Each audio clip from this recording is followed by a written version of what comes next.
The sexual instinct is the most powerful instinct that we have. And this is for a very good reason. If it weren't so powerful, if it didn't drive so much of our behavior, most of us would choose celibacy. The act of sex, the consequences of sex, these are terrifying to us. Just ask any teenager that's first feeling those stirrings and wants to approach the opposite sex, but is just so nervous of what's going to result. The challenges of trying to bond with the other half of the species, who thinks differently than us, who needs different things than us, who is our complement, but nearly impossible to understand. Think about raising children, the amount of effort and work that goes into it, and the amount of heartbreak that results. If the sexual instinct were any less intense, most of us would choose celibacy. And because it is this intense, it is very, very prone to abuse. It overwhelms us. It dominates the mind. And so it's very easy to go into sin. Sin, meaning that you're missing the mark. You're not doing something quite right. You're going off in the wrong direction. And when you're overwhelmed with lust, it is very easy to do this. Now, sex in and of itself is one of the least of the sins. It's up there with overeating, having a little bit too much cake after dinner. Lust is pursuing something that is good, but simply doing it slightly the wrong way. And if you're going to talk about sins that truly damn the soul, envy, treachery, hatred, pride, those are demonic sins. Whereas lust is a human sin.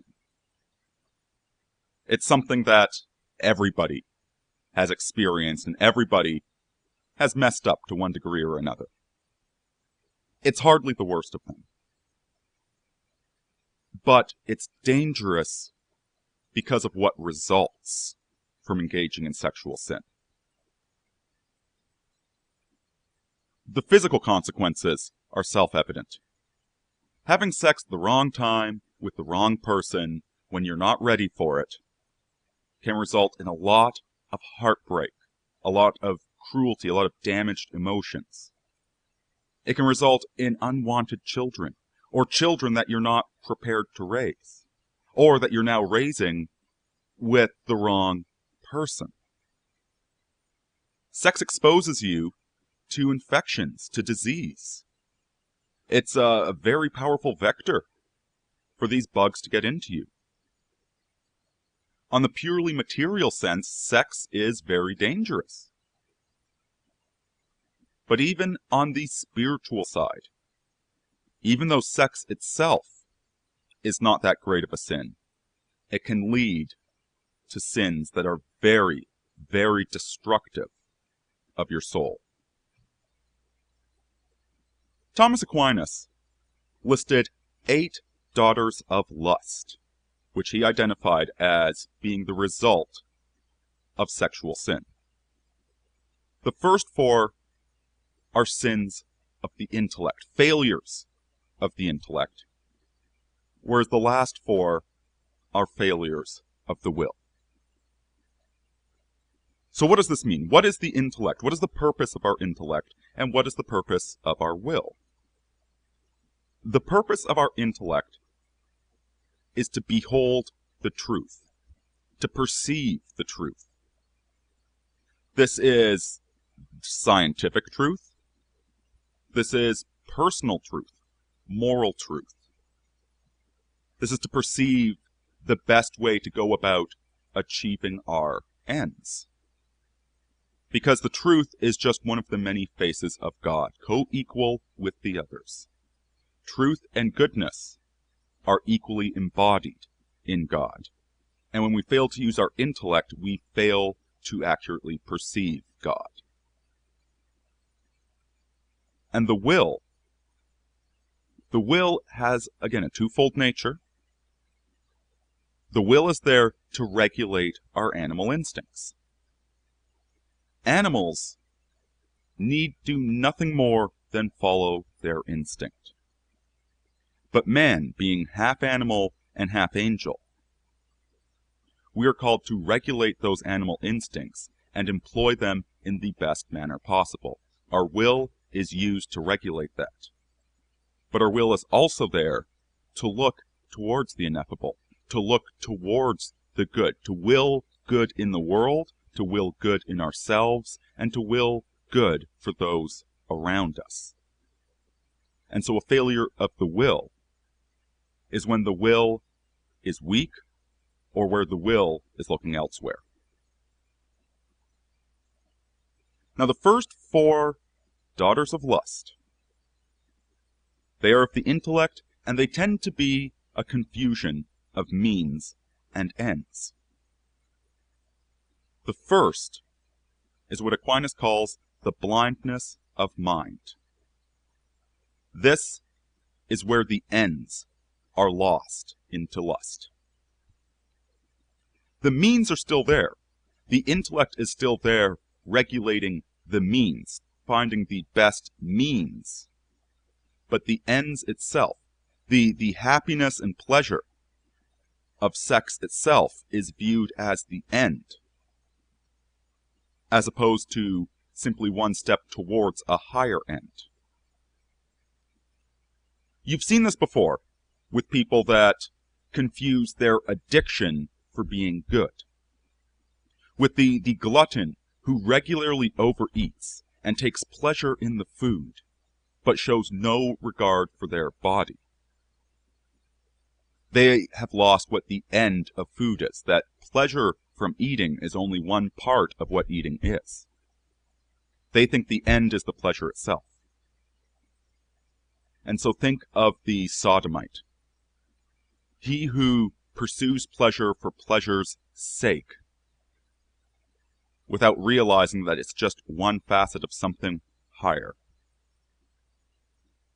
And thus he loses himself in false ends. The second daughter of lust is rashness, and this one will turn you into a fool. The man who engages in sex rashly, they have the correct end in sight. The end is romance, love, marriage. But they act rashly. They are so overwhelmed with lust, they don't think about who they're doing it with, about how they're going about it. They have the correct end, but rather than discipline their mind and think about what they're doing, they rationalize what they're doing. They turn themselves into a fool, getting married too early to the wrong person, or having sex too early and thus undermining the relationship. The second daughter of lust is when you lose the means, when you don't think about what you're doing. The third daughter of lust is thoughtlessness. This is the person who has completely abandoned the intellect. They do not think about the means, and they do not think about the ends. They are the sex addict. Think of Hank Moody in Californication, or the eponymous BoJack Horseman. Both of these characters will have sex at the drop of a hat. They don't plan it out, they don't think about it, they don't think about who they're doing it with. They don't have any end in mind.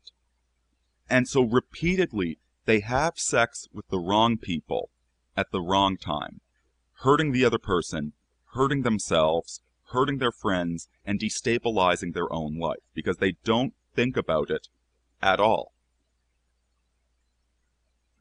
And the fourth daughter of lust is inconstancy. This is the Lothario. They have means, they have practice, they have thought about how to pursue sex effectively. Their ends are very romantic. But because there is so much unbridled lust in them, they use the means and the ends. They use it to excess. And then once the act is completed, they become inconstant. The vows that they made, the professions of love, are no longer something they believe in. They believed in it entirely while they were inflamed with lust, but with lust sated, they changed their mind.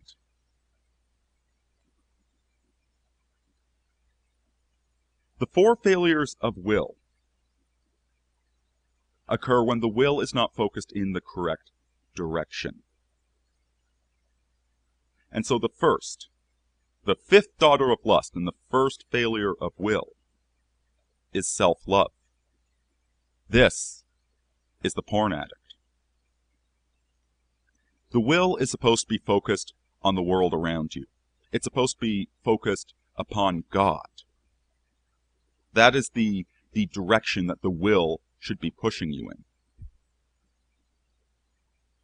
But he who engages in self-love, who puts the will entirely towards themselves, and who ignores the outside world, winds up becoming a very sick sort of introvert. Their will drives them to the point where they cannot truly perceive others. And so you have the worst patheity of the porn addict, who has no idea how to speak to others. The next daughter of lust is the hatred of God. This is the hatred of what is good and true. This is where the lust drives the person to will a reality which cannot exist, which is contradictory in nature. Thus we have the fetishist. He who takes pleasure not in the true act of sex, but in a twisted and broken act of sex. An act of sex that can never truly satisfy them. And because their will is focused upon the impossible, they start growing resentful, angry, and eventually hating all that is good and true in the world. The seventh daughter of lust is love of this world.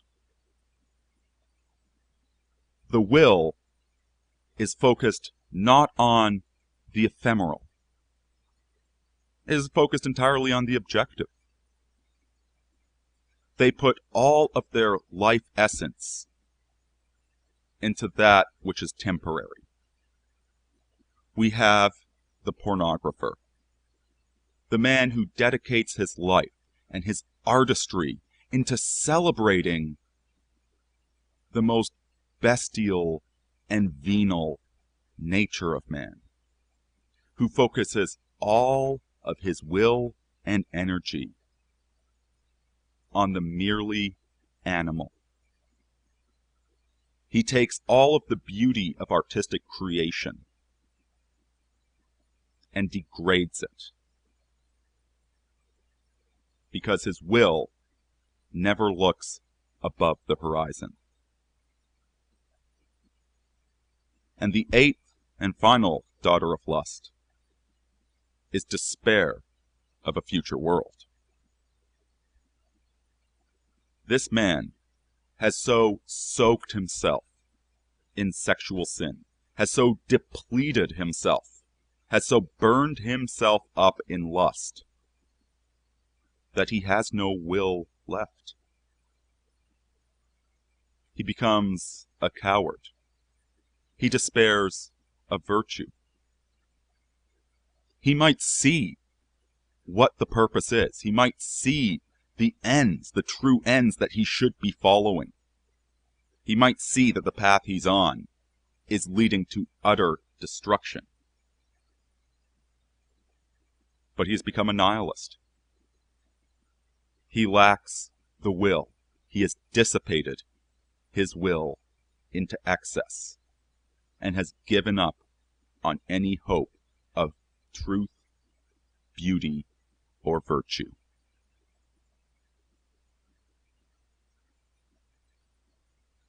The intensity of sex easily leads into these 8 daughters. It easily clouds the mind and breaks the will. And yet, nonetheless, for some men and some women, the pursuit of lust can actually, because it is such a minor sin and because it is a good thing that they are pursuing, can lead towards enlightenment. Those that keep a clear mind, that define the means and the ends, might eventually find their will starts looking upwards. Rather than falling down into sin, they stumble upwards into virtue. But nonetheless, there are many, many snares here. Sex is such a powerful instinct that it must be sated in the correct manner, lest you fall astray, lest you destroy not only your life, but your soul itself. And you wind up dragging yourself down and dragging everyone around you down as well, and committing horrors that you can never undo. So be careful. Keep your head clear. Be good to one another. And try and use sex appropriately. Deus Vult, Aurini out.